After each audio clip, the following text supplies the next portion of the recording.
Summers in the Middle East get so hot that they change the landscape dramatically and make entire cities resurface from the past. That's what happened in 2018 when the city built by a mysterious empire on the Tigris River was finally released from its water trap. Archaeologists rushed to the location as they didn't want to miss a rare chance to excavate the site and learn more about the history of the place. They believe they've found the Bronze Age city Zakiku, founded over 3,000 years ago and fully submerged in the 1980s when a dam was built in its place. It used to be a busy hub for the Mitanni Empire for caravans on the popular trade route. It had water, which is a rarity in the area, and it was a guarantee for success. We know very little about the once powerful empire, as scientists haven't found any written chronicles in the excavated sites. That's why the archaeologists were thrilled to find an entire palace for the local ruler. Several years later, when the area became free from the water again, they found some fortifications to protect the city from foes. The highlight of their expedition was finding a huge public storehouse for trade goods and harvests, piles of wheat and barley, and imported metal and wood. Bread was the staple food for the locals, and they also loved big pots of vegetable soups and stews for lunch. Each household kept sheep, goats, cows, and pigs, so they had a steady source of milk and meat for special occasions. All the constructions found so far were built from bricks molded from mud. The walls that were underwater for over 40 years are so well preserved as if they went down yesterday. The royal palace stands out as it's larger than the other constructions, has thicker walls, and even pavements made of baked mud bricks that were sealed to be waterproof. The local king must have been in good relations with the emperor of the larger empire, of which Akiku was dependent. Traders who lived in the city collected wooden beams and took them to storehouses. The beams arrived down the Tigris River from the forests in the mountains in the north and east of Mesopotamia. Merchants came here to sell their goods and then crossed the Tigris on their way to the borderlands. Zakiku was thriving as a center of commerce for about 6 centuries until it was hit by a massive earthquake in 1350. Archaeologists found 5 ceramic vessels holding over 100 clay tablets made close after the earthquake. It's almost a miracle that small tablets of unfired clay managed to survive underwater for decades. People who created those must have carved notes on clay while it was still wet.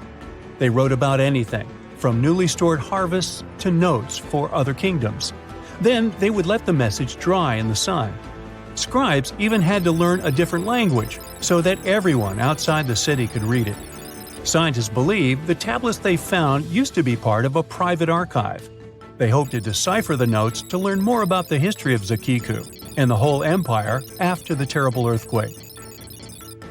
The damage to the buildings was so enormous that it was impossible to restore Zakiku to its former glory, and if there had been any survivors, they must have left the city. Several decades later, the Assyrians, who also lived in Mesopotamia, settled here. They built their houses on the ruins of the abandoned city and used whatever structures they could find from the previous residents as outer walls. But they stayed here only for 50 years, then decided to build a new capital on more fertile soil to make some good cash from agriculture. Archaeologists working in Zakiku had to halt excavations when the water levels went back up and covered the city. They sealed the ruins in tight-fitting plastic sheets and put stones and gravel on top. They hope it will help protect the priceless site from water erosion and prevent it from disappearing again. They realize how important water from the dam is for the region, but if it recedes again, they say they'll definitely continue the excavations. There was a bustling community in today's Taklamakan Desert in China around 1,600 years ago. It lived along the Nile River, which ran through the desert for miles and got its water from the melting snow in the mountains.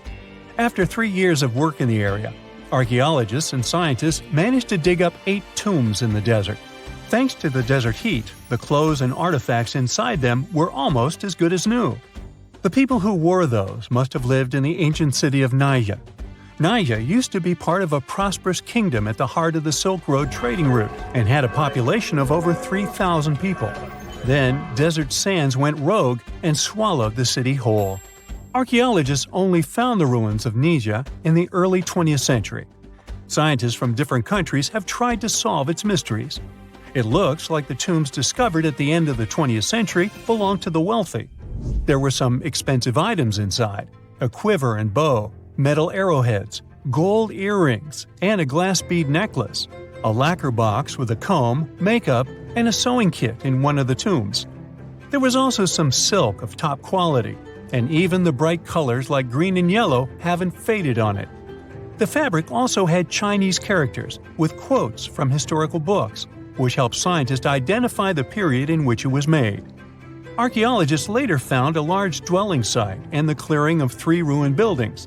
It will probably take many more years to understand why the city had fallen and what happened to its people. Saudi and French archaeologists teamed up near Riyadh, the Saudi Arabian capital, and stumbled upon an ancient settlement dating back 8,000 years.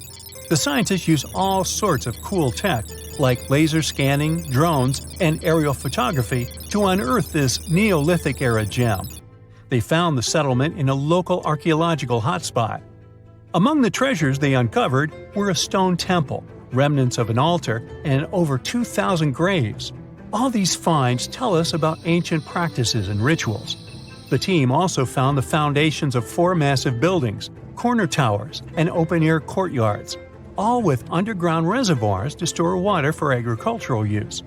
There was also a smart irrigation system with canals and cisterns, which let the city thrive in one of the driest deserts in the world. Rock drawings etched into the nearby mountain depicted the daily life of the locals. The excavations have been going on in the area for over 40 years, and scientists still keep finding new artifacts to answer more of their questions. Fishers have stumbled upon ancient bones, tools, and artifacts that are 9,000 years old on the North Sea floor. British and Dutch archaeologists and paleontologists rushed to see the finds as they were hoping it could be evidence of the submerged Doggerland. And they weren't disappointed. There were even perfect sets of footprints left by Mesolithic people who lived here. 12,000 years ago, during the last major ice age, the British Isles weren't islands at all.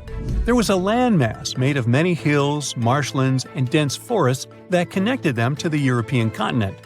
That landmass was Doggerland, where a prehistoric hunter-gatherer society lived and thrived. But then, the sea level started going up at the speed of 3 to 6 feet a century as glaciers were slowly but surely melting. The locals had to move to areas that today belong to England and the Netherlands. Experts decided to learn more about the history of Doggerland, using data from oil companies working in the North Sea. So far, they've created digital models of what the area of 18,000 square miles might have looked like before it vanished beneath the waves. They still need to analyze samples of ancient insects and plants and the DNA of animals to get a full picture. So, contrary to popular belief, labeling the Nile as the longest river in the world might be a misconception. The measurement of a river's length entails more than simply calculating the distance between its starting point and end point.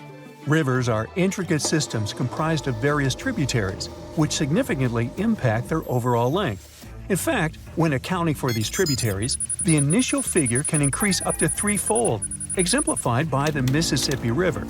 From its origin in Itasca to its conclusion in New Orleans, the measurement suggests one length. However, the inclusion of the Missouri River alters this perception entirely. This discrepancy has fueled ongoing debates regarding the Nile's length compared to that of the Amazon River.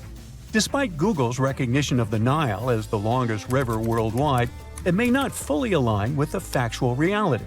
That's a nice way to put it. To comprehend this concept, envision rivers as the veins within a human body. It would be inaccurate to assume that a 6-foot-tall individual only has 6 feet of veins, right? Veins intricately weave throughout the entire body, much like a vast network. Rivers operate under the same principle, and the length of the main river is not the sole consideration. The extensive network of tributaries holds equal importance. Meanwhile, atmospheric rivers are fascinating meteorological occurrences, characterized by air currents that transport incredible amounts of water vapor all the way from the Amazon rainforest in northern South America to as far as northern Argentina. These airborne highways serve as essential conduits for the life-giving moisture carried by these airborne rivers. and their influence extends across Brazil's central west, southeast, and south regions, shaping the waterfall patterns in these areas. When these ethereal rivers converge with specific weather conditions, such as a cold front, the latent humidity they bear can transform into much-needed rainfall.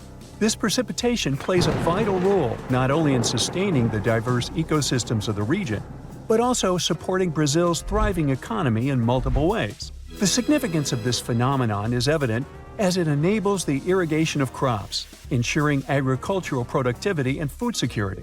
Additionally, it replenishes local rivers, keeping the water flow steady and supporting aquatic life.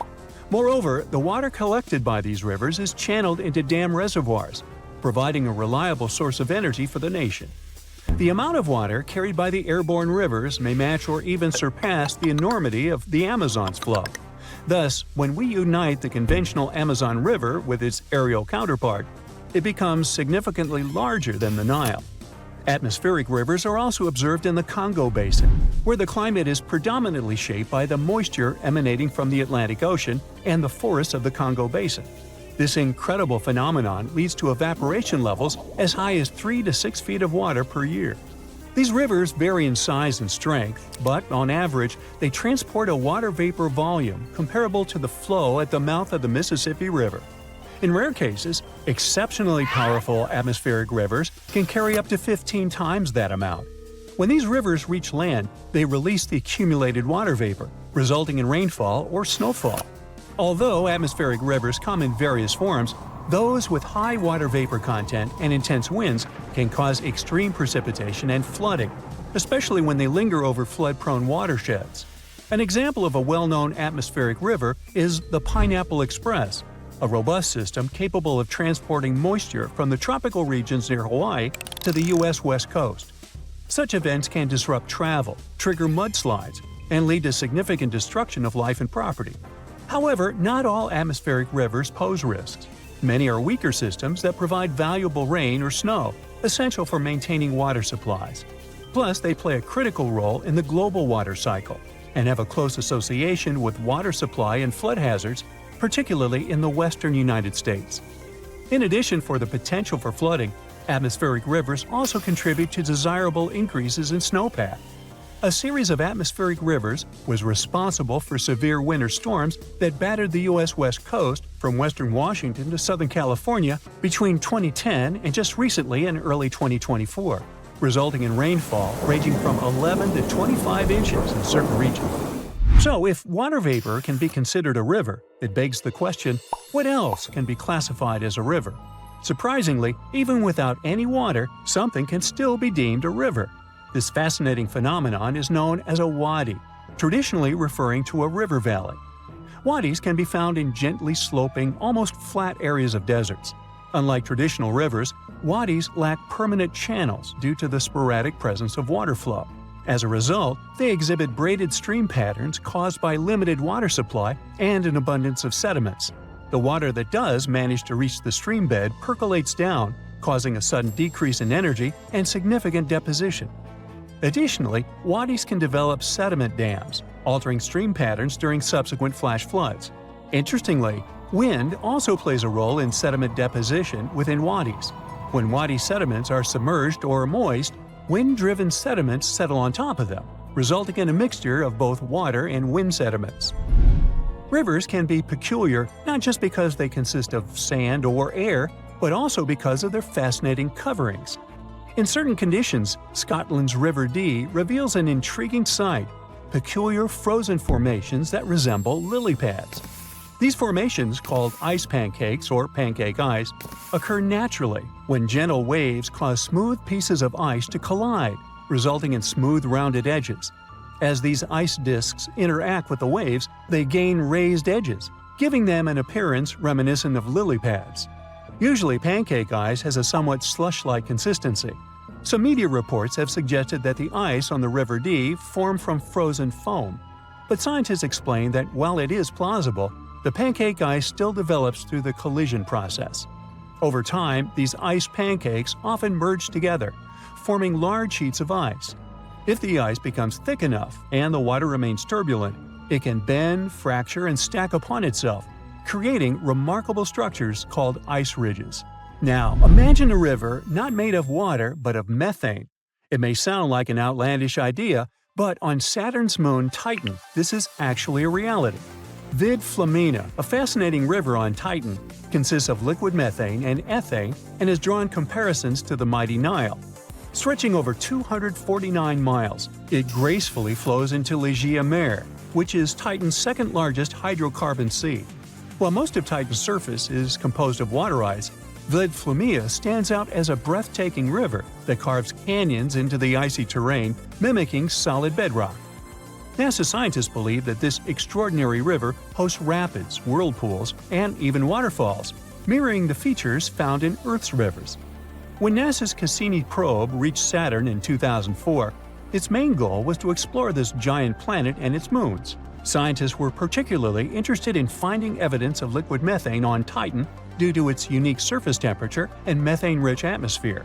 However, initial observations from Cassini, concentrated on Titan's equatorial region, disappointed the researchers as they found no signs of seas or rivers.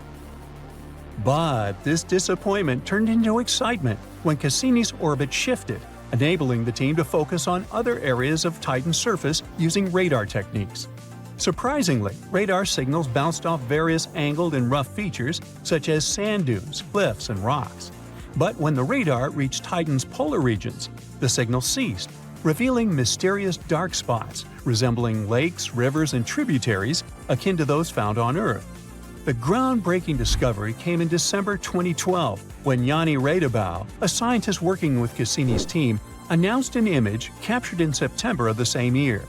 The image unveiled a river resembling the Nile, extending over 200 miles in a relatively straight course, indicating a correlation with fault lines similar to other significant rivers nearby. This remarkable flowing body navigates through rugged and inclined terrain, suggesting the occurrence of tectonic processes comparable to those on Earth. If you've ever driven over the Rocky Mountains, you've probably seen road signs for the Continental Divide, the backbone of North America.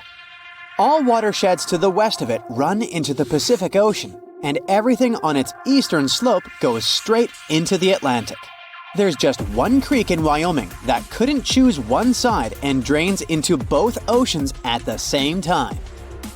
Two Ocean Creek begins its journey high up in the Teton Range. The snow-capped peaks provide the perfect backdrop as the creek starts its descent, winding its way through alpine meadows and dense forests. As the creek continues its course, it gets to the Two Ocean Pass. This is the geographical crossroads where the creek splits into two branches, the Atlantic Creek and Pacific Creek. The Pacific Creek goes westward and becomes part of the larger Snake River watershed, bringing its waters to the Snake River, which eventually merges with the Columbia River and, finally, reaches the Pacific Ocean. The Atlantic Creek heads eastward and flows into the Yellowstone, Missouri, and Mississippi rivers and eventually empties into the Gulf of Mexico. If you connect the two creeks' watersheds on a map, you'll get a single blue line between Oregon and Louisiana. Explorers struggling to find the Northwest Passage between the two oceans never knew they could have used the creek. They would just have to use really tiny boats. Some scientists believe that cutthroat trout had better luck in that way. They managed to migrate from the Snake River to Yellowstone River, most likely using the Two Ocean Creek. Technically, fish can travel over 6,000 miles to cover the whole distance from sea to shining sea in fresh water. The creek could be just perfect for that journey. There are hiking trails in Grand Teton National Park that lead to Two Ocean Pass. If you feel adventurous enough, you can stand at the literal crossroads of the continent and see the beginning of two aquatic journeys. Lonar Lake in India popped up literally out of nowhere around 52,000 years ago. Newer data says it could be much older, probably over 500,000 years. At first, scientists were sure that the lake was in an ancient crater of a long-extinct volcano. But then, geologists made a detailed analysis of the soil and water and found out that Lonar Lake has a space origin. The minerals found in its soil are similar to those found in moon rocks brought to Earth during the Apollo program. The lake is an impact crater left by a huge meteorite. which was almost 6 times heavier than the Empire State Building. The impact was so strong that the volcanic rock melted and turned into glass. In 2020, the lake, which was already unusual enough, suddenly turned pink. It wasn't a part of an early Barbie movie marketing campaign. The detailed analysis showed that the water contained an increased level of unique microbes. They accumulate on the surface and emit some pink pigment. After a while, the microbes settled to the bottom and the lake became transparent again. Flamingos that got their food from the lake also got to taste some of the microbes and became an even brighter shade of pink than usual. One of the most famous sights of Yellowstone National Park is the Grand Prismatic Spring. It's one of the largest springs in the world, and it's inspired people who have seen it since at least the 19th century. Back then, a group of trappers mentioned an indigo blue lake boiling like a huge cauldron. Decades later, expeditions came to the spring to study it better and explain its unusual appearance. But because the spring at its widest point is longer than an American football field, they had to build a special vessel and travel far from the shore. The scientists traveling in the boat never wore life vests. They knew those would be useless if the boat tipped over. The water in the middle of the spring is of near boiling temperature, and those vibrant colors are the result of extreme organisms living in the hot water. The temperature changes as you travel away from the center. Different species that don't mind the heat have settled in different parts of the pool, giving it its famous diverse pigments. Back in the early 20th century, someone got the interesting idea to try to irrigate a part of Nevada's Black Rock Desert. They drilled a well and found lots of water, but it was near boiling temperature. The water was clearly not good for agriculture, so the human-made geyser was left abandoned. Over the decades, it slowly turned into an impressive cone of calcium carbonate deposits. Then, in 1964, a geothermal energy company drilled another well close to the first one. The water they had found was of the same temperature. This time, it wasn't hot enough for their needs to produce energy, so they decided to cap the well and leave. But water managed to get up and out, and it completely dried up the first geyser. The second one, which got the name Fly Geyser, is still flowing burning hot water rich in minerals. The cone is multicolored and looks like it's not from this planet, thanks to the algae living in it, which love the heat. Every summer, Caño Cristales in Colombia turns into a liquid rainbow, or the River of Five Colors. At this time, and until the end of fall, the conditions are just right for the riverbed to turn bright red, yellow, green, blue, and black. We owe this beauty to certain aquatic plants growing in the river, a special type of riverweed. During the wet season, the river moves fast and the sun cannot get to these plants.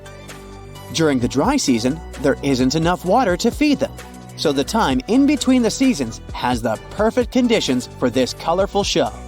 It doesn't happen anywhere else in the world. At some point, the number of tourists who wanted to see it became so huge that scientists got concerned it could be bad for this hotspot of biodiversity. The area is home to rare species of animals, birds, and plants. Now, there are ecotourism trails and strict opening hours. In August 2014, a man in Tunisia was going back home from the north after doing his business. It was a hot summer evening, and he was dreaming about water, when suddenly, it popped up right in front of him. There was a whole lake in the middle of the desert, and the man was pretty sure it hadn't been there several days before.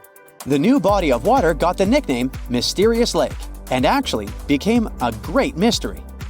Hundreds of people came here to swim in the clear, cool water. The lake became a popular place, but a few days later, the water turned dark green. The locals didn't care about this and continued to bathe in the lake. But when scientists and geologists arrived at the place, they announced that the water was dangerous to swim in. The lake was stagnating. It didn't refresh itself from underground streams, and the rains didn't feed it either. That's why the water became moldy and dirty. The lake contained algae and a lot of harmful bacteria dangerous to the human body. Scientists also found out that the land in this region had phosphate deposits. This substance can decay, but even that didn't stop people from bathing in the lake in the middle of the desert. How it got there remains a mystery. Some experts think that heavy rains have filled a hole in the ground with water. Another, more popular theory says that an earthquake had formed the lake. The seismic activity must have torn the Earth's crust above the water table, and then underground springs had filled the crevice. So, in theory, the lake could drain back out one day, just as suddenly as it had appeared. Okay, let's play a little guessing game, shall we?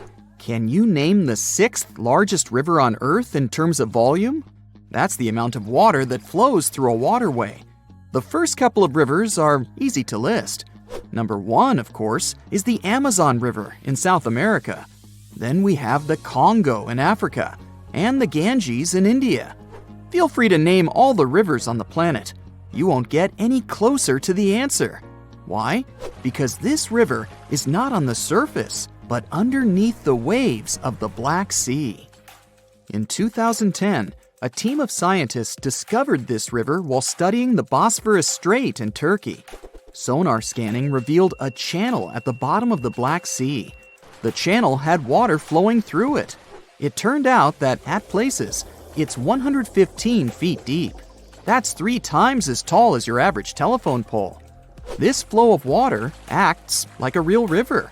It has rapids and waterfalls, and its volume is 350 times greater than that of the River Thames in London. Talk about a strong undercurrent. If it was a surface river, it would really be in the top 10. Bad news for the Madeira River in Bolivia and Brazil, the present number 6. But how did this underwater river form? The answer lies in the amazing features of the Black Sea. It gets its water from 2 main sources. The first are the rivers that flow into it, like the Danube, Dnieper, and Don. Lot of D's there. But more importantly, they are all freshwater waterways.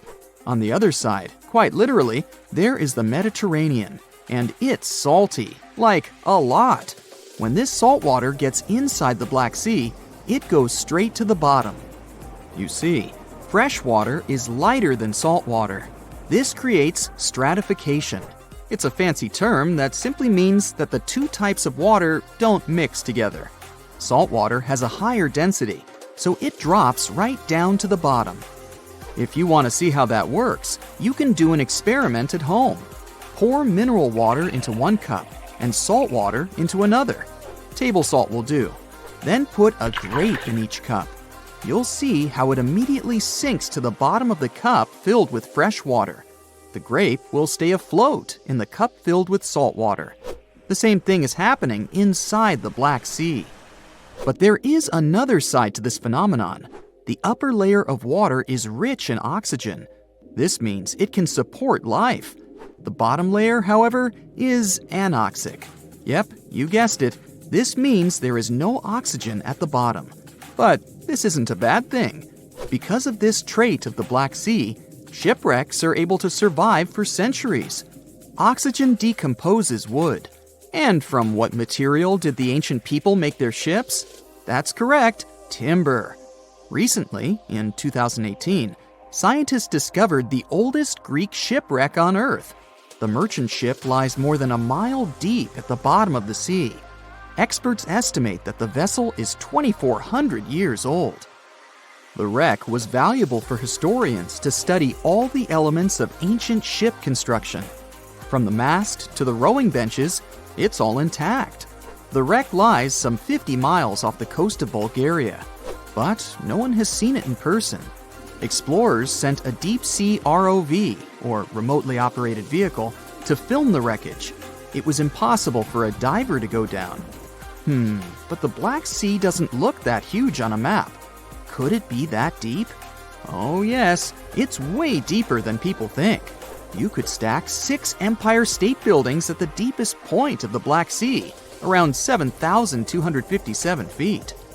This inland sea isn't the only place on Earth where researchers have discovered shipwrecks and underwater rivers. One of the largest channels running along the ocean floor lies off the coast of South America. It runs from the mouth of the mighty Amazon and into the Atlantic Ocean.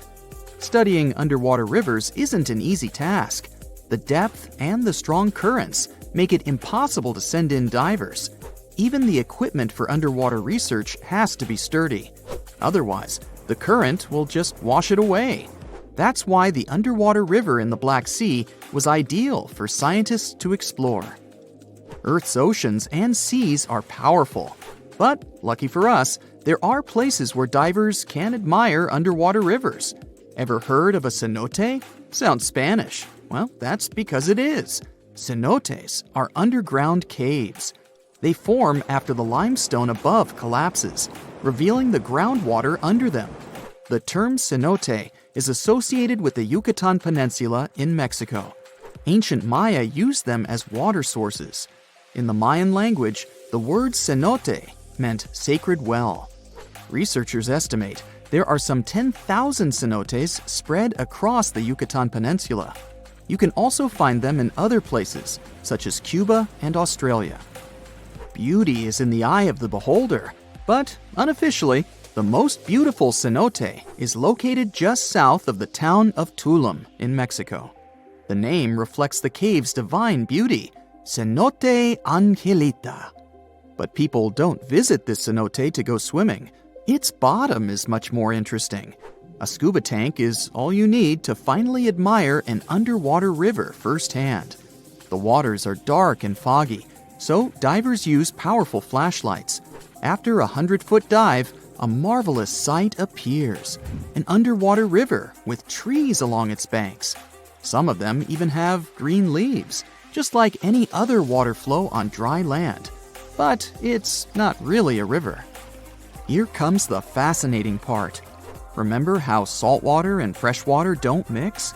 Well, the river the divers see is actually a thick layer of fog between the two types of water.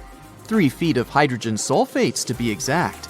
This is the compound that water processing plants use to remove chlorine from drinking water.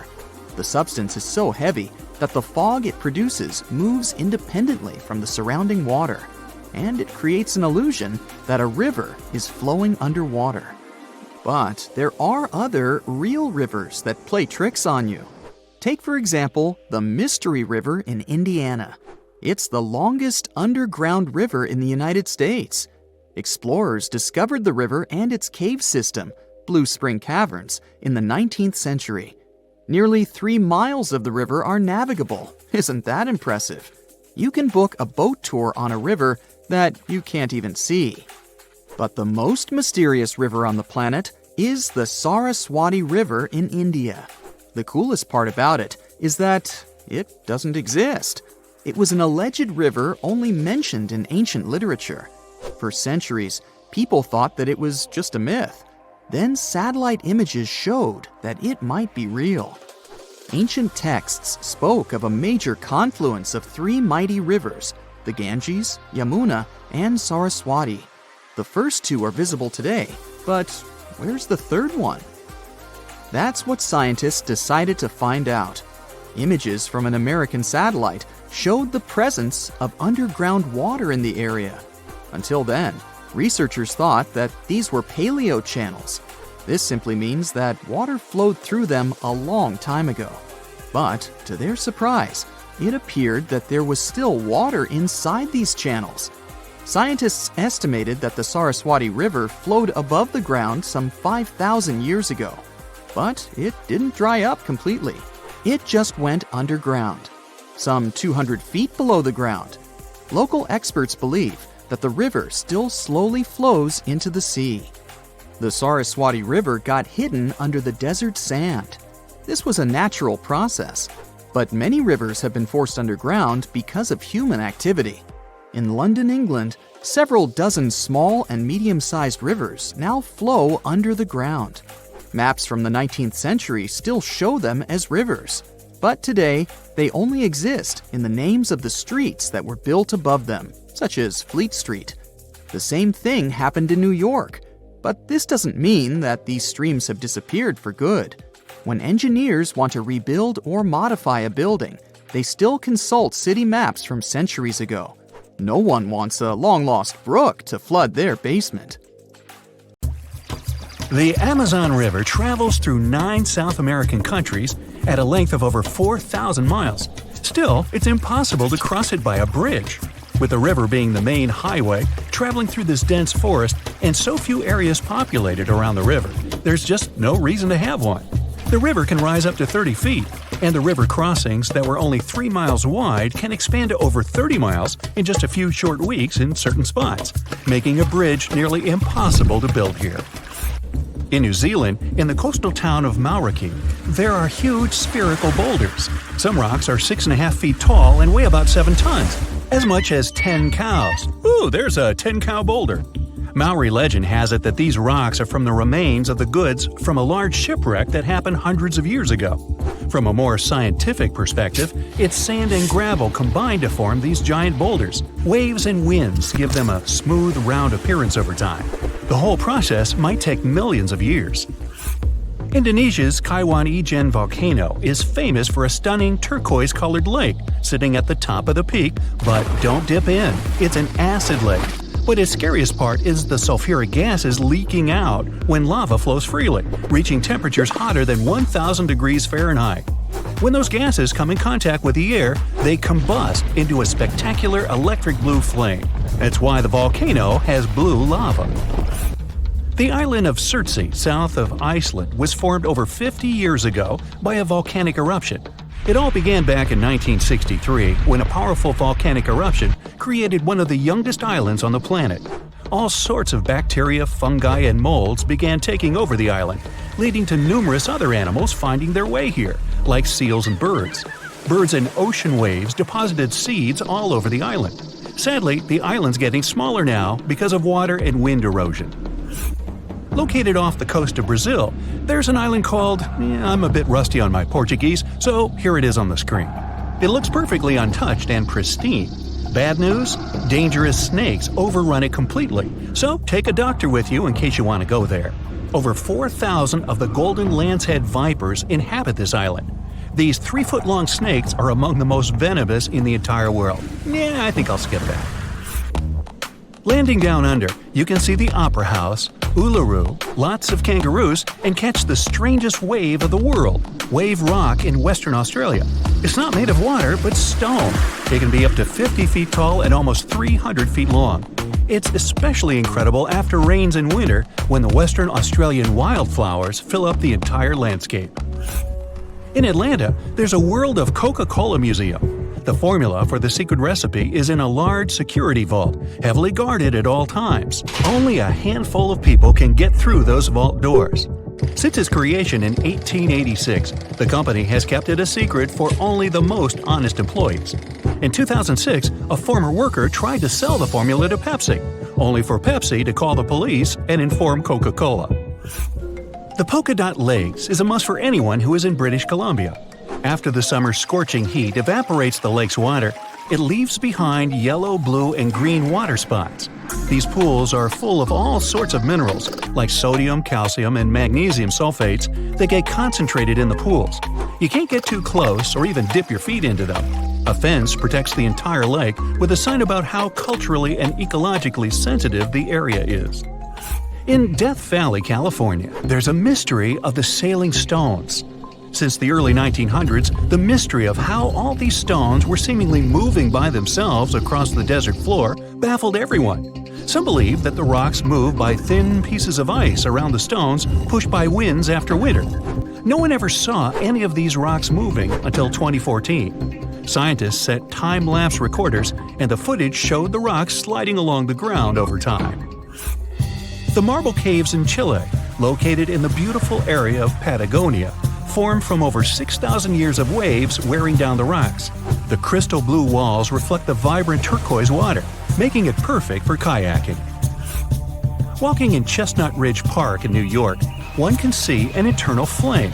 What makes this one stand out, though, is it's underneath a waterfall. Occasionally, the flame will go out for short periods, but it will light up again. Sometimes it's thanks to certain hikers along the way.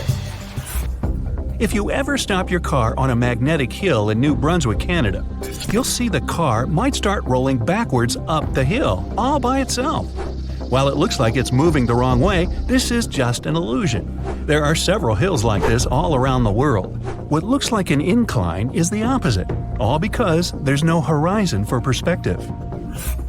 The brightest bioluminescent bay in the world, called Puerto Mosquito, is located off the coast of Puerto Rico. The bay is named for the pirate Roberto Cofresi and his small boat El Mosquito, not after those annoying insects. During the summer months, you'll have glassy water at night with millions of tiny microorganisms bumping into each other and emitting blue light. The Chocolate Hills in the Philippines is a group of unusually shaped hills located in the middle of the island of Bohol in the Philippines. There are 1,000 to 2,000 discovered so far. They have nothing to do with chocolate at all, but they resemble the color after the dry season, when the grass turns from green to brown. In the northeastern part of Thailand, 466 miles away from Bangkok, is a 75-million-year-old rock formation sticking right out of the mountains. Their shapes look just like a pod of whales swimming together. No wonder this place is called Three Whale Rocks. Millions of years ago, this area was just a desert, but this land has changed quite dramatically during this time. These sandstone mountains were lifted up by plate tectonics, that's the shifting of the crust layers, called lithosphere, and erosion by the Mekong River, resulting in the strangely shaped rock formations we see today. Salar de Uyuni in Bolivia is the world's largest salt flat. At 4,050 square miles in size, it's twice as large as Grand Canyon National Park. After winter has passed, the salt lake is transformed into a beautiful giant sky-reflecting mirror between September and May. With salt all the way to the horizon, it creates an illusion of endlessness. The thin layer of water left over from ice melting creates a shimmering effect of the sky, making it one of the best places to visit in the world. The Catatumbo River in Venezuela might be the stormiest place in the world, with nearly 300 storm days a year.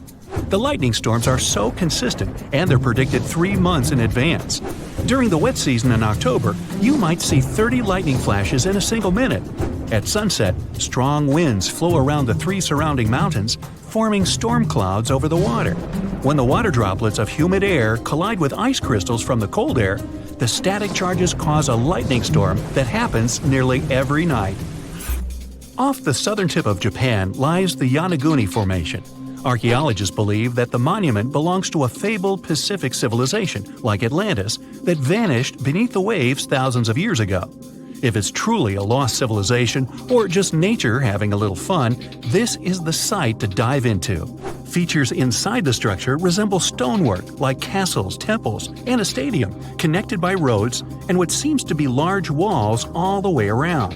There are even marks in the stone that appear to show quarry work, faded faces, and rocks sculpted into animal shapes. Some scientists believe that the symmetry of the stones is not as straight as reported. It appears solid rock rather than carved blocks weathered down by all the water over many years. Plitvice Lakes National Park in Croatia is an interconnected chain of waterfalls, the tallest being 230 feet, and underground water channels, creating natural dams and lakes in such a picturesque environment. Found in the deep woodlands surrounded by meadows brimming with wildflowers, brown bears, gray wolves, lynx, deer, and plenty of rare bird species for birdwatchers call these 115 square miles of the national park home. You're strapped in a boat cruising down the Amazon River with the sun scorching hot. As you check out your map, your boat starts rocking back and forth. The water is starting to get more intense, so you hang on for dear life. You tuck your map in your pocket and try to take control of your boat. You strike some jagged rocks and duck low to avoid tree branches. Your boat strikes a large rock out of nowhere and capsizes. You're swimming in the murky green water. While you're trying your best to get ashore, your boat gets washed away. Underneath the water lies a whole new world of bizarre and dangerous animals.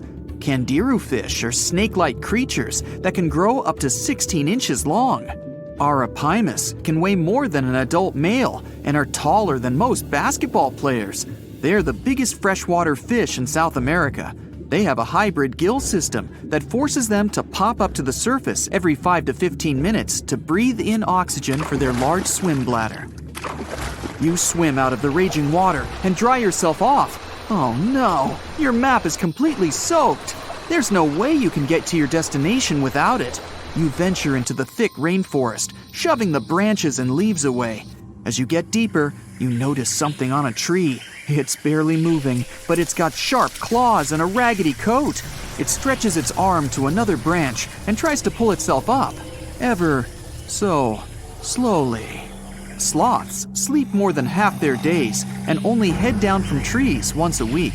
They're so motionless, they sometimes grow algae and moss on their fur. The rainforest gets denser with each step until there's barely any sunlight illuminating the path in front of you. You notice a figure following you. With every branch you step on, you can hear a faint sound right next to you creeping around. You start walking a bit faster, and the sound catches up with you. You make it out of the dense part and tread along a narrow path until you reach a cliff. You can't walk normally here, so you pin against the wall and walk sideways to cross the hills.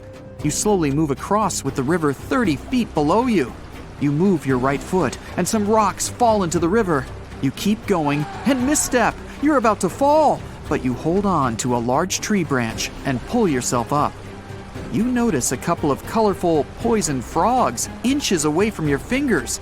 Touching any of these frogs can be extremely dangerous and harmful, despite their amazing color patterns. The golden poison frog is one of the most poisonous animals in the world. One of them hops right next to you, so you let go of the branch and fall back in the river. The river is washing you down until you reach a calm current. Underneath you is a swarm of piranhas swimming with their sharp teeth. The red color on their skin is unmistakable, so you swim off like an Olympic athlete. Piranhas will eat anything that gets in their way, no matter the size. You grip onto a log and climb up a small rock to catch your breath. There's a huge electric eel underneath the rock. Despite their name, they're more related to catfish than eels. They use their powerful 600 volts of electricity to defend themselves and catch food. You're stuck, unless you're like the common basilisk that can run on the water like a jet ski.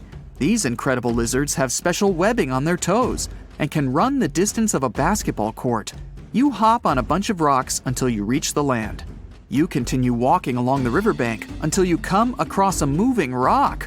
You rub your eyes and see it moving again. It's a dinosaur-looking turtle that resembles a crocodile with armor. The mata mata is a freshwater turtle that disguises itself with its surroundings to catch prey. Their heads stretch longer than their bodies. You shimmy your way past it and continue. You head back into the rainforest and find a spot to rest. Wait, there are giant ants everywhere. They're the biggest ants in the world and can produce one of the most painful stings out there, even comparable to a wasp's sting. You immediately get up and find another place to rest. As you continue walking along, you notice the same feeling of something following you. You can hear some leaves rustling, but it's getting dark and there's no way of telling. You find a nice little spot to build a campfire and catch some Z's. But in the Amazon, everything is a threat. Except for those cute capybaras wandering around. They live in groups next to water sources. They're also the biggest rodents in the world. You don't need to worry about them if you're stuck in the middle of the Amazon rainforest. Suddenly, you feel something slithering up next to you.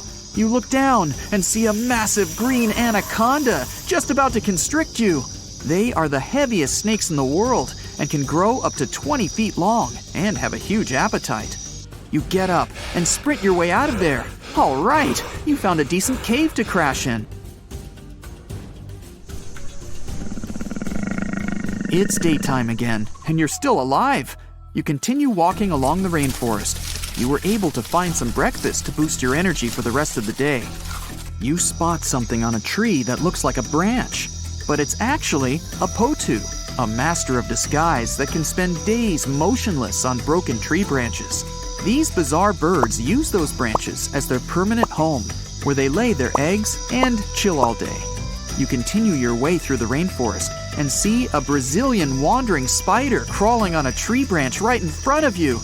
8 of these species can be found in the Amazon area. They are some of the most aggressive and venomous spiders out there. So, you make a big detour and walk away from it. You feel someone walking next to you again, but you still can't figure out what it is. You see a steep cliff with a waterfall hitting a large lake ahead of you. Looks peaceful, until you see a team of black caimans gathering around the shore. They're the biggest predators in the whole Amazon ecosystem and feed on anything that moves. It's a good thing you're on high ground, otherwise, whoa! You slip and fall down the river, right on the deep end. So far, no caimans spotted you. You swim underwater and try to get to the opposite end of where the reptiles are. As you climb out and dry yourself off, you notice some large black spots on you. You try pulling them off, but they've latched on pretty hard. The Amazon giant leech finds its target by tracking movement and shadow. Once they attach themselves to the skin, it's extremely difficult to extract them. The best way to do so is to slide your finger next to its mouth and pull it off slowly. Ugh. You manage to get them off your body and see that the caimans are swimming towards you. You're pinned to the wall with the lake of hungry reptiles approaching. Suddenly, a pink dolphin jumps out of the water and splashes all over them. They can grow larger than humans and are the celebrities of the Amazon. Scientists think they get their color from the blood capillaries on their skin. The Amazon even has bull sharks swimming around. These carnivorous giant fish are threatening to humans and can swim in both saltwater and freshwater. These sharks prey on anything within their reach, including other sharks. The dolphin distracted the caimans, so you climb up the cliff and try to find the best way to escape. Opened jaws waiting for you to fall into the pit are right below you. You're lucky enough to escape to the top, but as your arms pull you up, the first thing that you see is a jaguar looking straight at you. It's the creature that's been following you this whole time. You get up while it starts circling you, timing its strike. You know that you can't take on a jaguar, nor can you outrun it, so you grab a large tree branch from the ground to defend yourself. It jumps at you, but you duck down in time. The jaguar lands in the water far away from the caiman crocs. It's a good thing these large kitties are excellent swimmers. You pick yourself up and continue. And to your surprise, you find your boat again. You fix it up and sail your way out of the Amazon. Whew! Sing with me. Under the sea, darling, it's better. On where it's drier, take it from me. Okay, I know these are not the correct lyrics to this famous Disney song, but hear me out. The deep sea is not all about singing mermaids and dancing crabs. It's actually filled with monster-like creatures that'll give you nightmares. So, if you're ready to meet them, grab your scuba gear and let's dive into the deep, mysterious waters to discover their fascinating and scary world. With its menacing appearance, one could call this fishy the vampire of the sea. Well, named for their disproportionately large, razor-sharp fangs protruding from their mouth, fangtooths are actually quite small and harmless to humans. These choppers are actually more for catching prey than causing trouble, so there's no need to panic if you see one. And you'll be even more relieved to know that it's kind of unlikely for you to come across a fangtooth, since they are among the deepest living fish. A regular day in the life of a fangtooth looks like this. By day, they prefer to remain in the gloomy depths. Me too, fishies, me too. It's only towards the evening that they migrate toward the surface to have a feast under starlight. Ah, how romantic. And by daybreak, they return to the deep. What a chill schedule, am I right? So, as you can tell from their daily routine, fangtooths are among the more active deep-sea fishes. And by that I mean they seek out their food rather than just sitting and waiting. And thanks to their oversized teeth and mouth, hey, I can relate, they're able to attack prey that are even larger than themselves, which is very important in the very large, food-poor deep sea. Fitting to their environment, common fangtooths are dark-colored, either solid brown or black. And unlike most deep-sea fishes, they do not have light-producing organs or cells to communicate with each other or to attract their prey. Instead, they rely heavily on their sense of smell, in addition to making use of even the slightest bit of sunlight that makes it down to the depths. This light doesn't help them to see in any way, but it may be enough for potential prey to cast a shadow as they pass overhead, which lets fangtooths know they're around. Now here's one hilarious fun fact before we move on to the next creature. Fangtooths can never close their mouths because of their huge mouths and long teeth. But you know what? I would bet maybe $500 that my orthodontist would claim he could fix that too. Our next horrific deep-sea animal is as real as a kraken can get. Giant squid, which actually did inspire the legends of the Kraken, live up to their name. The largest one ever recorded by scientists was almost 59 feet long. It also probably weighed nearly a ton. You would think such a massive animal wouldn't be hard to miss, but since giant squid live deep underwater, they are difficult to come by. Giant squid, along with their cousin, the colossal squid, yep, they are different, have the largest eyes in the animal kingdom. They're somewhere around 10 inches in diameter. In other words, they are around the size of dinner plates. Peekaboo! Having such large eyes allows them to detect objects in the lightless depths of the ocean, where most other animals would see nothing. Not a zippo. Giant squids have 8 arms and 2 long feeding tentacles that help them seize their prey. These tentacles are tipped with hundreds of powerful sharp teeth and are often double the length of their body. This helps them to snatch prey up to 33 feet away. Hey there, come a little closer. Most of what we know about giant squids come from those that floated to the surface and were found by fishermen. After years of research, it was only in 2012 that a group of scientists were able to successfully film a giant squid in its natural habitat for the first time. Yet again, the giant squid continues to remain largely a mystery due to their inhospitable deep-sea habitat. And maybe they're shy. Speaking of squids, this species is basically the space creature of the ocean. So, it's only been about 20 years since the big fin squid family was officially described by scientists. And there are still plenty of facts about them that are yet to be discovered. However, the big fin squid sightings as deep as 20,000 feet below the surface suggest that they can live deeper than any other known squid. You know what? Let's scratch the word space creature and call them the disco dancers of the deep sea to make things less scary. Because of their long, slender arms, adorned with extravagant rib-like fins, kind of make them look like they're ready to hit the dance floor. Anyway, these boogie arms and tentacles are estimated to max out at just under 30 feet. Aside from the estimations, though, the largest known big fin squid was actually 21 feet long, with 20 feet of that being its arms and tentacles.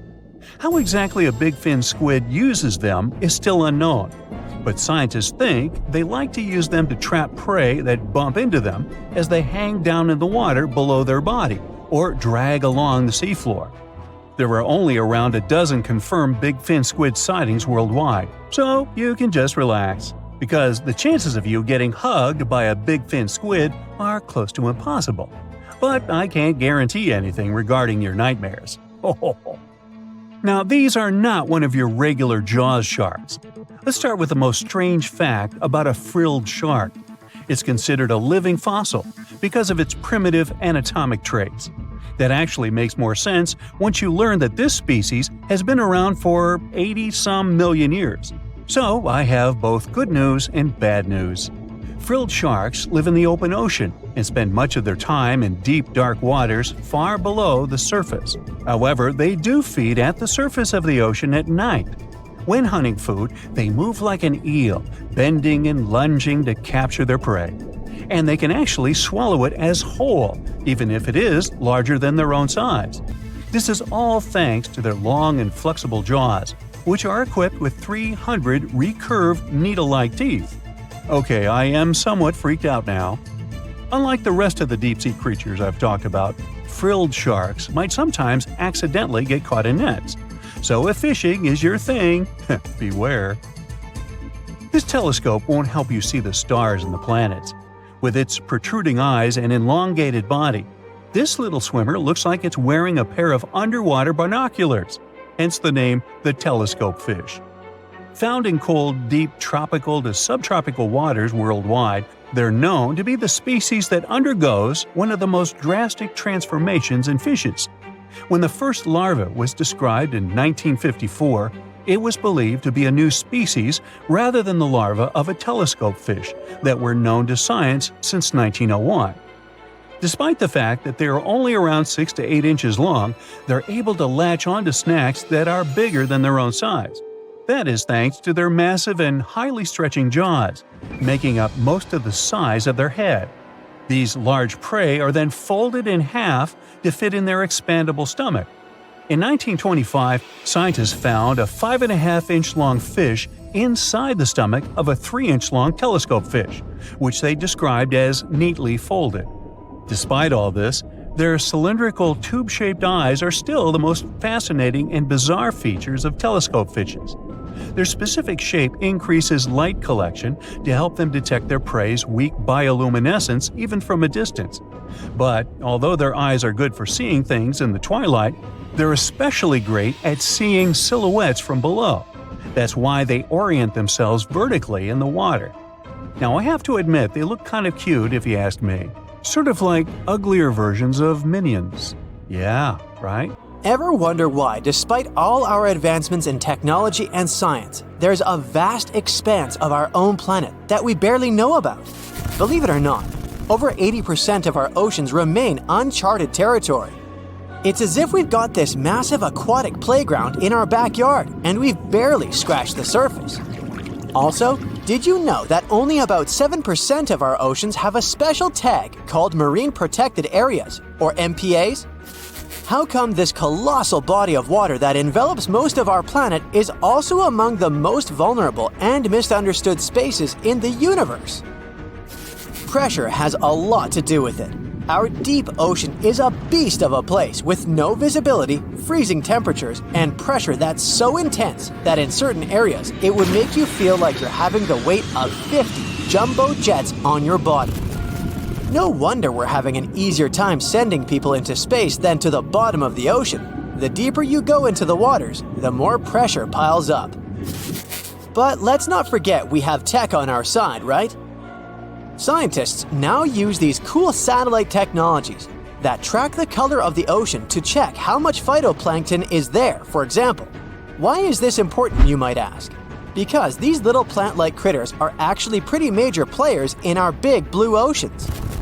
In the grand scheme of things in the aquatic world, phytoplankton is like the bedrock of the ocean food chain. It gives life to almost everything, from the tiny zooplankton, which are animal-like microorganisms, to those colossal, magnificent whales. When these technologies first came around, satellites could get clear images of the ocean faster than a ship could take the same number of measurements in 10 years. But it's not all about looking at the ocean from space. Sometimes you gotta dive in there and see it for yourself. Thankfully, we've come a long way in ocean exploration tech, too. We've got things like floats and drifters that ride the ocean currents while collecting data, and a whole fleet of underwater vehicles, some of which are manned, some remote-controlled, and some even autonomous. Remember James Cameron, the guy who made the movie Titanic? He's super into exploring the ocean, and in 2012, he set a record by going down to the Mariana Trench in a vertical torpedo sub. He thinks there's nothing like being in the ocean and experiencing it firsthand. Other companies use a mix of technologies for their ocean explorations. It led them to discover amazing stuff like a deep-sea coral reef near Morocco, the only one still growing in the Mediterranean Sea. They've also discovered new species and documented ones previously thought to live only in the Atlantic. These efforts have convinced local authorities to declare some places as marine parks. As with most scientific areas, the road isn't without its bumps. These expeditions can cost quite a lot, and the lack of detailed maps and data only adds to the challenge. We can't always rely on bathymetric information, meaning the study of the ocean floor, because it's often not available. And that's the tricky part. We need to explore more to know more. But getting the funds for these kinds of projects can be tough when there are so many unknown variables. One particular company's explorations have helped protect nearly 4 million square miles of ocean so far. The data they collect during their expeditions is invaluable. It's used to identify new species, locate vulnerable habitats, and even show where threatened species are being overlooked. Their work helps dismiss excuses from local authorities who claim they lack the necessary information to establish more MPAs. The same company supports a goal known as 30 by 30, aiming to protect 30% of our oceans by 2030. It's a big target, and there's a long road ahead, but ongoing ocean exploration can provide the proof needed to keep more of our oceans safe. We also need to set aside areas for protection and research, even when we don't have all the facts just yet. On that note, some cool scientists have recently stumbled upon a gigantic and mysterious world beneath the Pacific Northwest coast's ocean floor. The best part is, this massive realm of life is pretty much cut off from the rest of the world above, making it like a secret underground club that only the best microbiologists have access to. Picture an active city, except the city is microscopic cracks in the basalt rocks of our oceanic crust, and its residents are microbes. These tiny creatures aren't like you and me. They don't rely on sunlight or the organic products of land and water ecosystems for sustenance.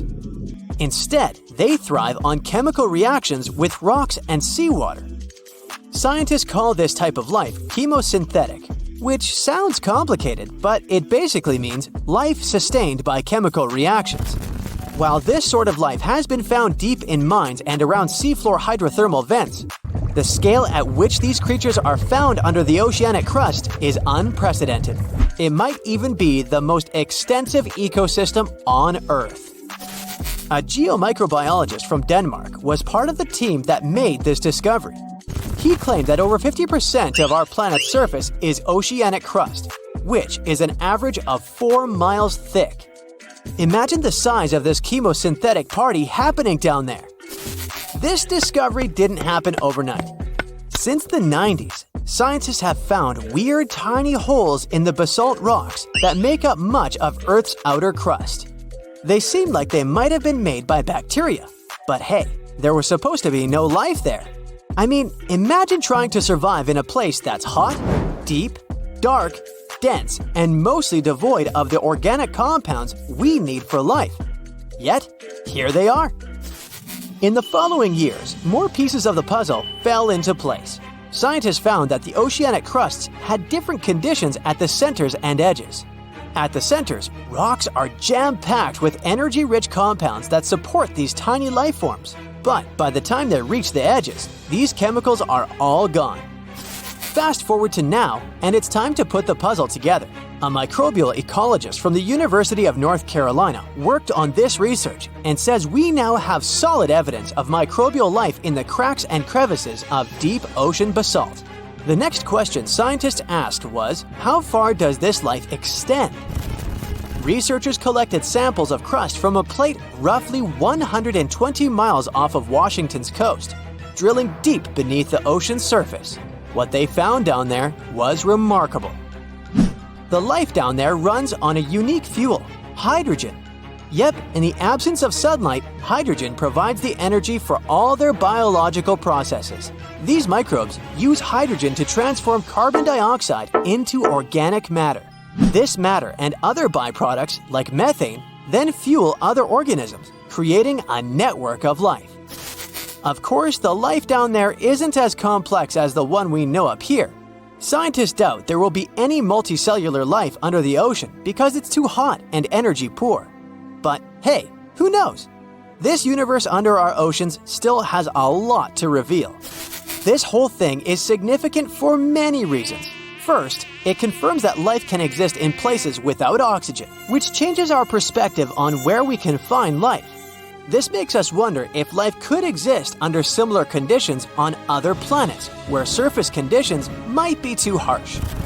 The implications on Earth are also profound. If a large portion of life exists in the oceanic crust, then our understanding of life on our own planet could be completely changed.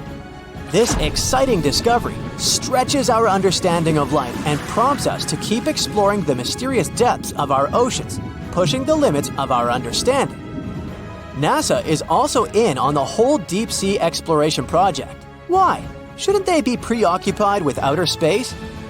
Because they're hoping to find hints about what the oceans on other planets might look like.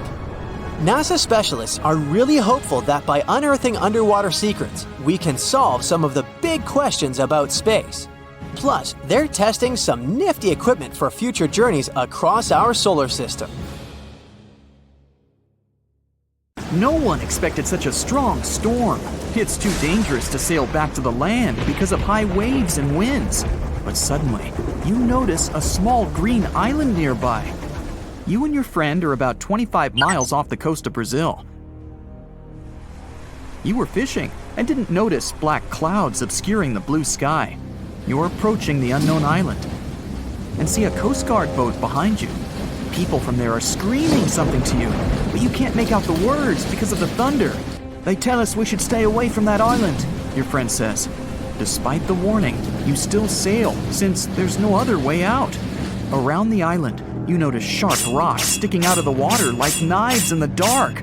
Now you realize what the Coast Guard warned about, but it's too late. Your boat hits a rock. The bottom is pierced. You start to sink. The rain and wind are getting stronger. Both of you fall overboard. Then darkness comes. You wake up in the morning because of the scorching sun and a dry mouth. Your friend and the wrecked boat are lying nearby. Apparently, you'll have to wait for rescuers to get out here. Now, in the light of day, you can see how dangerous the island's coast is. It's surrounded by rocks, and you're lucky you've survived. Getting out of here will be difficult. Together with your companion, you decide to look for coconuts and bananas. Your friend goes to the wreckage and pulls out a bag of medicine. Then, both of you leave the sandy beach and enter the dense jungle. A couple of steps later, you hear a strange hiss. You see your friend. His eyes are filled with horror. Goosebumps run down your back. You feel something alive crawling under your feet, and there's a lot of it. You look down and notice slithering snakes. There are dozens of them. They wrap around your legs, get into trees. They're everywhere. Don't move, your friend says. I think I know where we are. You want to ask him a question, but fear takes away your voice. He reads your face and answers the question. We're in one of the most dangerous places on Earth, the Brazilian Snake Island. These are not just some ordinary snakes. This is the golden lancehead, one of the most venomous reptiles in the world. You can find them nowhere else on the planet except for this land. They evolved here naturally, without other snake species intervention. That made their venom 5 times stronger than the venom of ordinary vipers. They're practically the only owners of this island. Nowhere else in the world will you find such a concentration of creeping reptiles on such a small piece of land. And now, they're glad that 2 big lunch meals have arrived. There's little chance of survival, but you're gonna try. The first thing you need to do is get out of your stupor and find a thick stick. This is your best tool right now. If you encounter a venomous snake, the best you can do is retreat slowly. But this time, there are too many of them. They're aggressive and hungry. Together with your friend, you fight off the snakes with a stick. But there's more and more of them coming. One of them falls on your shoulder from a tree and bites your neck. The poison instantly enters your bloodstream and affects your muscles. It feels like your body is melting. It becomes difficult to move, and your neck swells. Your friend grabs you and carries you deep into the jungle. Here, among the trees, you notice an old lighthouse. Yeah, this building really stands out here. Once a year, the Coast Guard visits it. Your friend breaks down the door and puts you on the floor. You're afraid you won't be able to survive the bite. Fortunately, your friend is a doctor. He injects the necessary medicine and saves your life. You have a few minutes to rest before more danger arises. Your friend tells you that the unique snakes appeared here thousands of years ago. This island was part of Brazil for a long time. Then, massive floods separated it from the continent. This part of the land was cut off from the whole world, which helped the formation of a unique ecosystem inside. Vipers that lived here evolved into golden lanceheads. They quickly became the main masters of the island and destroyed all the other animals. But how did they manage to survive without food, cut off from the whole world? They did it thanks to nature and evolution. This island is a transit point for many birds. They stop here to rest during long flights. These birds become dinner for the snakes. Previously, a snake bite almost didn't harm the birds. They were frightened and flew away, leaving the snake without food. But over years of evolution, the island's owners have developed such a potent poison that one bite was enough for a bird to never take off again. There's also a legend that a pirate hid treasures here a long time ago. And, so that no one would ever find it, he brought snakes to guard his gold. Of course, There's no chest with coins here, but the island is attractive for modern pirates, even today. Golden lancehead snakes are an expensive commodity, so bad people often visit this place to hunt the reptiles. That's why the Coast Guard is always on duty around the island. People are forbidden to visit this place. And even if someone manages to get past the guards, they will have to face the rocks. Only biologists and scientists have permission to study the local fauna. A necessary condition for a visit is a doctor's presence in the team, so they can save people from the snake's poison. So we have pirates and hordes of poisonous snakes, but there's something else that makes the island even worse. At this moment, you hear rustling all over the building. Thousands of little paws are tapping on the walls and floor. You look around and see lots of giant cockroaches. Some of them are half the size of your palm. They crawl under your clothes. You and your friends scream in fear and run out of the lighthouse. Quickly, you reach the shore and fall into the water. It seems that not a single cockroach is left under your shirt. But that's not all. You hear a strange buzzing sound. You look around and see a dark cloud of flying beetles forming in the sky. It's locusts! Thousands of flying insects are heading in your direction. To avoid a collision, you dive under the water and wait for the cloud to pass by. You go up to the surface and move to the shore. Fortunately, there are almost no snakes here. You and your friend are afraid to approach the jungle and wait for several hours until rescuers arrive. You're nervously painting a pattern on the sand and make a promise that you'll never revisit this place. Finally, you see the lifeguard boat. You're trying to tell them you got here by accident. They believe you and evacuate you from the island. While you're sailing away, you think about what would happen if many poisonous snakes appeared in a village or a small town. It's difficult to imagine what kind of problems people would face. But in fact, there's no need to imagine anything. There is a place on the planet where locals live next to poisonous cobras, but it doesn't create any chaos. A human can live in peace and harmony with reptiles in that village. Welcome to Shetpal village in India. This place has a population of about 2,600, and it's located in the jungle. It's hot here. Locals are friendly and responsive. If you go into one of the houses, you'll see something that seems impossible. The king cobra, whose venom is one of the most dangerous in the world, calmly crawls around furniture and eats eggs and meat that people give. There's even a special corner for the reptile to relax from the scorching sun, drink water, and have a snack. People are happy about the cobra, as if it was a pet. In the village, cobras are everywhere. They come into houses and schools, crawl through the streets, and keep company during dinner. The locals consider them full-fledged residents. They adore them. The snakes are also used to people and don't see them as dangerous. The coolest thing is there has never been a tragic case in the village because of a poisonous bite. There's no other place in the world where cobras live in such harmony with people.